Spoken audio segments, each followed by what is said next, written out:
कल्पना करा, तुमच्या आजूबाजूला एक अत्यंत शक्तिशाली आणि अदृश्य असे कवच आहे. या जगातला कोणताही माणूस तुम्हाला विनाकारण रागावून, तुमचा अपमान करून किंवा तुम्हाला टोमणे मारून दुःखी करू शकत नाही. कुणीतरी तुमच्याशी खूप वाईट वागत आहे, पण तरीही तुमच्या चेहऱ्यावर एक अत्यंत शांत आणि सुंदर हास्य आहे. तुम्हाला आतून अजिबात राग येत नाहीये किंवा तुम्हाला रडावेसे वाटत नाहीये. तुम्ही आतून एका अथांग समुद्रासारखे पूर्णपणे शांत आणि सुरक्षित आहात. हे ऐकायला एखाद्या जादुई चित्रपटासारखे वाटते ना? तुम्हाला वाटत असेल की खऱ्या आयुष्यात असे कसे शक्य आहे? रोजच्या धावपळीत, ऑफिसच्या ताणतणावात आणि लोकांच्या वागण्यामुळे आपला मूड तर खराब होणारच. आपण तर सामान्य माणसे आहोत, आपल्याला राग आणि दुःख तर येणारच. पण मित्रांनो, आज मी तुम्हाला एक अत्यंत आनंदाची आणि तुम्हाला आतून अफाट ऊर्जा देणारी गोष्ट सांगणार आहे. हे अदृश्य कवच खरोखरच अस्तित्वात आहे आणि ते कोणत्याही बाजारात विकत मिळत नाही, तर निसर्गाने ते मानसिक कवच तुमच्याच आत, तुमच्या स्वतःच्या मेंदूत अगदी जन्मापासून दिले आहे. फक्त आजवर आपल्याला त्या कवचाचे कुलूप कसे उघडायचे आणि त्याचा वापर कसा करायचा हे कुणीही शाळेत शिकवले नाही. आपण आजवर स्वतःला रागाचे, दुःखाचे आणि भीतीचे लाचार गुलाम समजत आलो. पण वास्तवात तुमच्यात एक अत्यंत शांत, खंबीर आणि स्वतःच्या मनावर राज्य करणारा एक अजिंक्य मालक दडलेला आहे. आज आपण त्या मालकाला जागे करणार आहोत. स्वागत आहे तुमचं माइंडफुल पेजेस मराठीमध्ये. आज आपण थिबॉत म्युरेस या अत्यंत प्रसिद्ध लेखकाने लिहिलेल्या मास्टर युअर इमोशन्स या अफाट, क्रांतिकारी आणि जगभरातील लाखो लोकांना मानसिक शांतता देणाऱ्या पुस्तकाचा एक अत्यंत सकारात्मक, सविस्तर आणि ऊर्जा देणारा मास्टर क्लास अनुभवणार आहोत. हे पुस्तक तुम्हाला रागवू नका किंवा नेहमी सकारात्मक राहा असे खोटे आणि अशक्य सल्ले देत नाही, तर हे पुस्तक अत्यंत वैज्ञानिक आणि सोप्या भाषेत तुम्हाला तुमच्या स्वतःच्या मनाचे कुलूप उघडायला शिकवते. मित्रांनो, आज आपण स्वतःला आतून नव्याने घडवणार आहोत.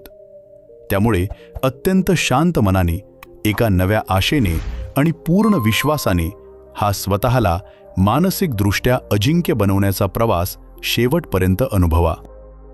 या पुस्तकाची सुरुवात एका अत्यंत धक्कादायक आणि तुमचे डोळे उघडणाऱ्या सत्याने होते.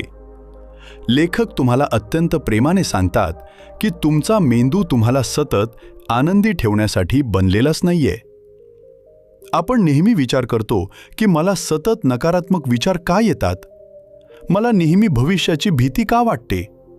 माझ्याच मनात एवढा गोंधळ का असतो? मी एका छोट्याशा गोष्टीवरून एवढा दुःखी का होतो? मित्रांनो, विज्ञानाचा आणि मानवी उत्क्रांतीचा हा एक अत्यंत महत्त्वाचा नियम आहे.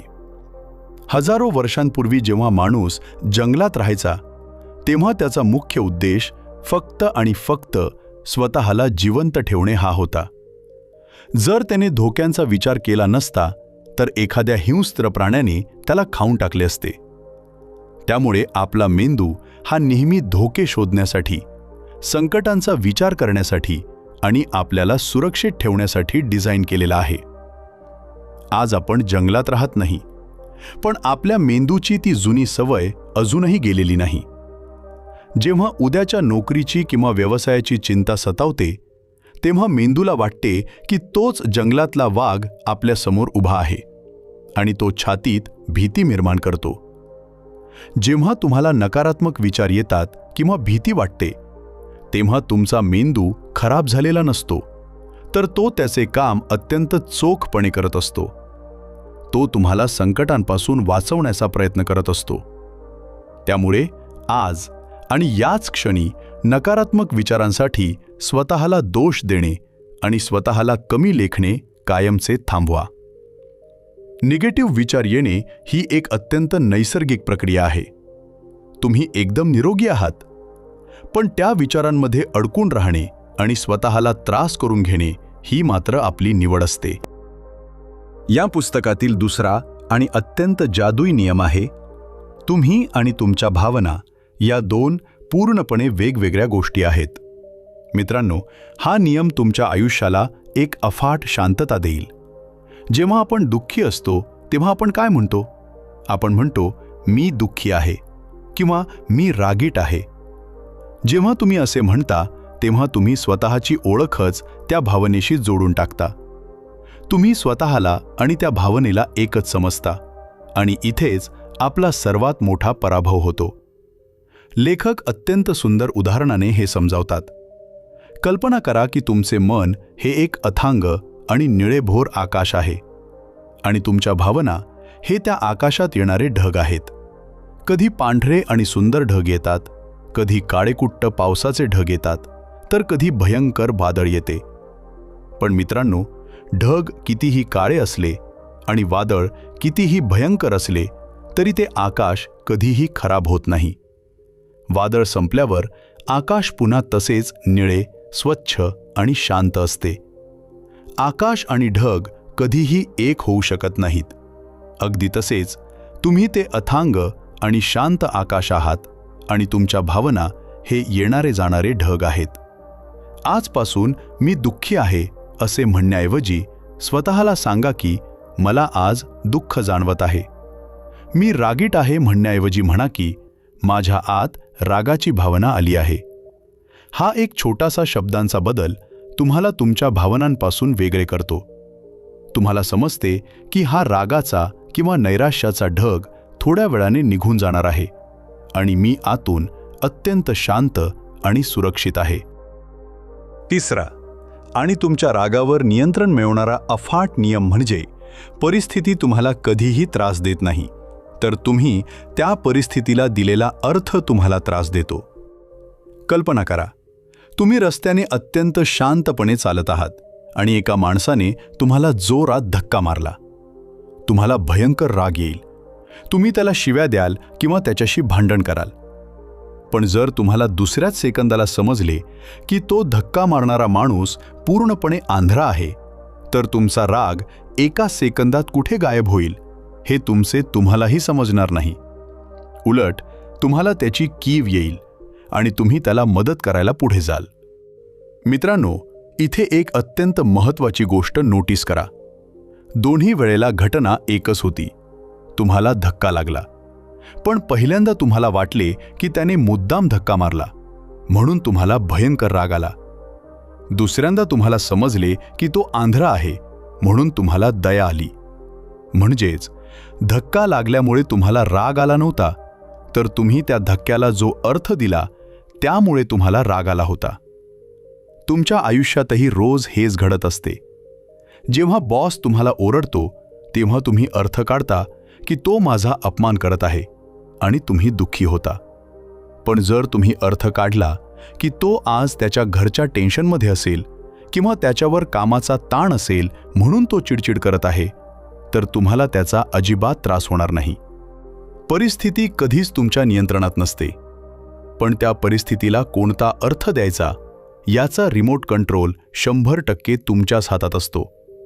आजपासून लोकांना आणि परिस्थितीला चुकीचा आणि नकारात्मक अर्थ देणे थांबवा.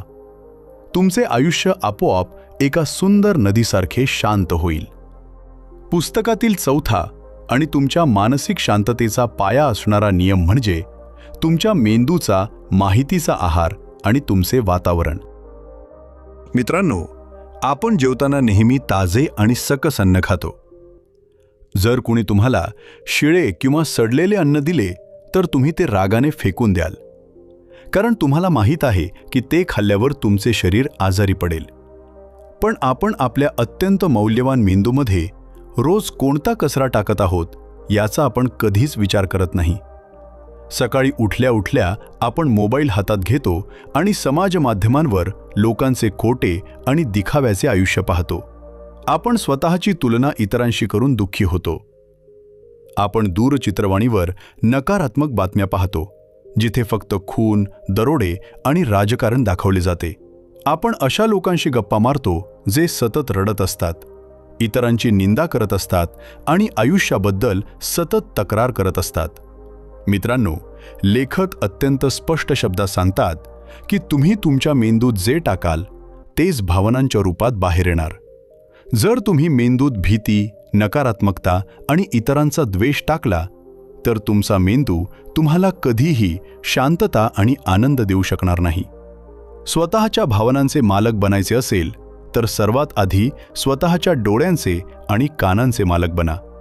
ज्या बातम्यांचा, ज्या व्हिडिओंचा आणि ज्या लोकांचा तुमच्या प्रगतीशी काहीही संबंध नाहीये त्यांना तुमच्या आयुष्यातून अत्यंत शांतपणे बाहेर काढा. मेंदूला चांगल्या विचारांचा, सकारात्मक पुस्तकांचा आणि शांततेचा आहार द्या. तुमचे मन एका स्वच्छ आरशासारखे होईल. 5वा आणि अत्यंत प्रभावी नियम, तुमच्या शरीराची भाषा आणि तुमच्या भावनांचा अत्यंत खोल संबंध. आपल्याला वाटते की जेव्हा आपण दुःखी असतो तेव्हा आपली मान खाली झुकते आणि आपले खांदे पडतात. जेव्हा आपण घाबरतो तेव्हा आपला श्वास जलद होतो. हे खरे आहे, पण मानसशास्त्र आणि विज्ञान सांगते की याचा उलटा नियमही तेवढाच खरा आणि शक्तिशाली आहे. जर तुम्ही मुद्दाम तुमचे खांदे खाली पाडून, मान झुकवून आणि चेहरा रडका करून फक्त 5 मिनिटे बसलात तर तुम्हाला खरोखरच आतून भयंकर दुःखी आणि निराश वाटायला लागेल. तुमचा मेंदू तशी रसायने तयार करेल. आणि जर तुम्ही अत्यंत दुःखात असतानाही मुद्दाम उभे राहिलात, छाती पुढे काढली, खांदे ताठ केले, आकाशाकडे पाहिले, दीर्घ श्वास घेतला आणि चेहऱ्यावर एक मोठी स्माईल आणली तर जगातला कोणताही देव तुम्हाला त्या स्थितीत दुःखी ठेवू शकत नाही. तुमचे शरीर आणि तुमचे मन हे एकाच नाण्याच्या 2 बाजू आहेत. जेव्हा तुमच्या भावना तुमच्या नियंत्रणाबाहेर जातात, जेव्हा तुम्हाला भयंकर राग येतो किंवा रडावेसे वाटते, तेव्हा त्या भावनांशी डोक्यात भांडत बसू नका. थेट तुमच्या शरीराची भाषा बदला. एका जागेवरून उठा, थोडे वेगाने चाला, मोठा श्वास घ्या आणि खांदे ताठ करा. शरीराची स्थिती बदलली की मेंदूतील रसायने बदलतात आणि भावना एका सेकंदात शांत होतात. ही एक अत्यंत जादुई ताकद निसर्गाने तुम्हाला दिली आहे. तिचा रोज वापर करा. 6वा नियम तुम्हाला एका मोठ्या धोक्यापासून वाचवतो. भावनांना दाबून ठेवण्याची भयंकर चूक कधीही करू नका. मित्रांनो, आपण अनेकदा समाजात वावरताना एक खोटा मुखवटा घालून जगत असतो. आपल्याला आतून खूप रडावेसे वाटत असते, पण आपण लोकांसमोर मी खूप स्ट्रॉंग आहे असे दाखवण्यासाठी हसण्याचा खोटा प्रयत्न करतो. आपण आपला राग, आपले दुःख आणि आपली भीती स्वतःच्याच छातीत एका बंद पेटीसारखी दाबून ठेवतो. आपल्याला वाटते की वेळ गेल्यावर या भावना आपोआप मरून जातील. पण विज्ञानाचा एक अत्यंत साधा नियम आहे. ज्या भावना तुम्ही दाबून ठेवता त्या भावना कधीही मरत नाहीत. त्या तुमच्या अंतर्मनात जिवंत राहतात आणि एका भयंकर आजारासारख्या तुमच्या संपूर्ण आयुष्याला आतून पोखरून काढतात. त्यानंतर नैराश्य, तणाव किंवा एखाद्या मोठ्या शारीरिक आजाराच्या रूपात ज्वालामुखीसारख्या बाहेर येतात. लेखक अत्यंत प्रेमाने सांगतात की तुमच्या भावना या तुमचे शत्रू नाहीत. त्या फक्त तुम्हाला एक संदेश देण्यासाठी आलेल्या आहेत. जेव्हा तुम्हाला खूप दुःख होईल तेव्हा लाजू नका. एका अंधाऱ्या खोलीत बसा आणि स्वतःला मनसोक्त रडू द्या. त्या वेदनेला शरीराबाहेर पडू द्या. जेव्हा तुम्हाला कुणाचा तरी भयंकर राग येईल तेव्हा एका कागदावर तो सर्व राग लिहून काढा आणि तो कागद फाडून फेकून द्या. भावनांना शरीराच्या नसांमधून पाण्यासारखे वाहून जाऊ द्या. जेव्हा तुम्ही त्या भावनांचा मनापासून स्वीकार करता, त्यांच्याशी लढत नाही, तेव्हा त्या भावना त्यांची सर्व ताकद गमावून बसतात आणि तुम्ही आतून पूर्णपणे शांत, मोकळे आणि हलके होता. रडणे हे कमकुवतपणाचे लक्षण नाहीये, तर तो स्वतःला स्वच्छ करण्याचा एक सुंदर मार्ग आहे. 7वा आणि तुमच्या संपूर्ण आयुष्याला योग्य दिशा देणारा नियम, भूतकाळ आणि भविष्यकाळातील भावनिक प्रवास थांबवा. मित्रांनो, आपल्या जास्तीत जास्त नकारात्मक भावना या सध्या चालू असलेल्या क्षणाशी जोडलेल्या नसतात. आपला बहुतांश राग हा भूतकाळात घडलेल्या एखाद्या गोष्टीवर असतो. कुणीतरी माझा 5 वर्षांपूर्वी अपमान केला होता, किंवा माझ्या व्यवसायात खूप मोठे नुकसान झाले होते. आणि आपली बहुतांश भीती ही भविष्याबद्दल असते. उद्या काय होईल? माझी नोकरी जाईल का? मला एखादा आजार होईल का? पण सत्य हे आहे की भूतकाळ हा एक संपलेला अध्याय आहे. तुम्ही कितीही विचार केला तरी तो बदलणार नाही. आणि भविष्य अजून जन्मालाच यायचे आहे. तुमच्या हातात फक्त आणि फक्त आत्ताचा क्षण आहे. जेव्हा जेव्हा तुम्हाला रागाची किंवा भीतीची भावना घेरून टाकेल, तेव्हा स्वतःला वर्तमानात आणा. स्वतःच्या आजूबाजूला बघा. स्वतःच्या श्वासावर लक्ष केंद्रित करा आणि स्वतःला सांगा, आत्ता या क्षणी मी पूर्णपणे सुरक्षित आहे. माझ्या आजूबाजूला सर्व काही ठीक आहे. वर्तमानात राहण्याची सवय तुम्हाला जगातील सर्वात शांत आणि स्थिर माणूस बनवते. मित्रांनो, मास्टर युअर इमोशन्स हे केवळ एक पुस्तक नाहीये, तर हा तुमच्या डोक्यातील विचारांचा आणि भावनांचा तो भयंकर गुंता सोडवून तुम्हाला एक अत्यंत शांत, शक्तिशाली आणि अजिंक्य माणूस बनवणारा एक सुंदर आणि अफाट प्रवास आहे. या जगात कुणीही तुम्हाला दुःखी करू शकत नाही, जोपर्यंत तुम्ही स्वतः त्यांना तशी परवानगी देत नाही. स्वतःच्याच रागाचे आणि भीतीचे लाचार गुलाम बनून राहणे, परिस्थितीला दोष देणे आणि सतत चिडचिड करत स्वतःचे रक्त जाळणे, आज आणि याच क्षणी कायमचे थांबवा. तुमच्या अंगात या जगाचा इतिहास बदलण्याची आणि अत्यंत शांत डोक्याने कोणतेही मोठे युद्ध जिंकण्याची अफाट ताकद आहे. तुमचा जन्म या पृथ्वीवर केवळ फालतू गोष्टींवरून रडण्यासाठी आणि स्वतःची मौल्यवान शांतता भंग करण्यासाठी झालेला नाहीये, तर तुमचा जन्म या जगात एक अत्यंत आनंदी, स्थिर आणि इतरांना मानसिक आधार देणारे मोठे आयुष्य जगण्यासाठी झालेला आहे. फक्त एक पाऊल पुढे टाका. स्वतःच्या मनाचे आणि भावनांचे स्टेअरिंग अत्यंत आत्मविश्वासाने स्वतःच्या हातात घ्या आणि बघा, हे संपूर्ण जग तुमच्या त्या शांत, प्रसन्न आणि खंबीर व्यक्तिमत्वासमोर आपोआप झुकायला लागेल. मित्रांनो, स्वतःच्या क्षमतेवर आणि स्वतःच्या मनावर आजपासून अफाट विश्वास ठेवायला सुरुवात करा. या संपूर्ण मास्टर क्लासमधील कोणता नियम तुम्हाला सर्वात जास्त आवडला, तुमच्या हृदयाला भिडला आणि तुम्ही आजपासून कोणती नवीन सकारात्मक सवय स्वतःच्या आयुष्यात सुरू करणार आहात, हे मला खाली कॉमेंट्समध्ये नक्की सांगा. जर या व्हिडिओने तुमच्या मनातील रागाचे, दुःखाचे आणि भीतीचे ढग दूर करून तुम्हाला एक नवी उमेद, नवी दिशा आणि एक अफाट मानसिक शांतता दिली असेल, तर व्हिडिओला आत्ताच लाईक करा.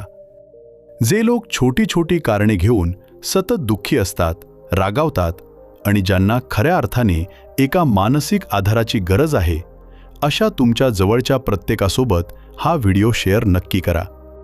त्यांचाही दृष्टिकोन बदलण्यास आणि त्यांना ती हरवलेली शांतता परत मिळवून देण्यास मदत करा. अशाच अत्यंत प्रेरणादायी, सकारात्मक आणि तुम्हाला आतून मानसिकदृष्ट्या शक्तिशाली बनवणाऱ्या व्हिडिओसाठी माइंडफुल पेजेस मराठीला लगेच सबस्क्राईब करून बेल आयकॉन दाबा. स्वतःचे आयुष्य खऱ्या अर्थाने आणि पूर्ण आत्मविश्वासाने जगायला सुरुवात करा. तुमचे विचार सरळ ठेवा, शरीराची भाषा ताठ ठेवा आणि स्वतःच्या मनाचे खरे आणि अजिंक्य मालक बना. भेटूया पुढच्या व्हिडिओमध्ये अशाच एका भन्नाट आणि सकारात्मक विचारासोबत. तोपर्यंत हसत रहा, स्वतःची आणि स्वतःच्या मनाची खूप काळजी घ्या. धन्यवाद. जय महाराष्ट्र.